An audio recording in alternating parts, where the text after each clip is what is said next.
সালানপুরের এথোরায় জলাশয় ডুবে মৃত্যু এক ব্যক্তির। সালানপুর থানার এথোরা গ্রামে জলাশয় ডুবে মৃত্যু হলো এক ব্যক্তির।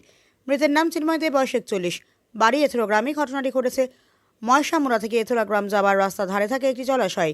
রবিবার সকালে স্থানীয়রা জলাশয়ে মৃতদেহ ভাসতে দেখে। সালানপুর থানায় খবর দেয়। খবর পেয়ে দ্রুত ঘটনাস্থলে পৌঁছয় সালানপুর থানার পুলিশ ও স্থানীয় বাসিন্দাদের সহায়তায় জলাশয় থেকে মৃতদেহ উদ্ধার করা হয়। এরপর মৃতদেহ ময়নাতদন্তের জন্য আসানসোল জেলা হাসপাতালের মর্গে পাঠানো হয়। পুলিশের প্রাথমিক অনুমান এটি একটি দুর্ঘটনা, তবে মৃত্যুর সঠিক কারণ জানতে ময়নাতদন্তের রিপোর্টের অপেক্ষা করা হচ্ছে। ঘটনার তদন্ত শুরু করেছে সালানপুর থানার পুলিশ। এই ঘটনায় এথেরো গ্রামে শোকের ছায়া নেমে এসেছে। পরিবারের প্রতি সমবেদনা জানিয়েছেন স্থানীয় বাসিন্দারা।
গাড়ি আছে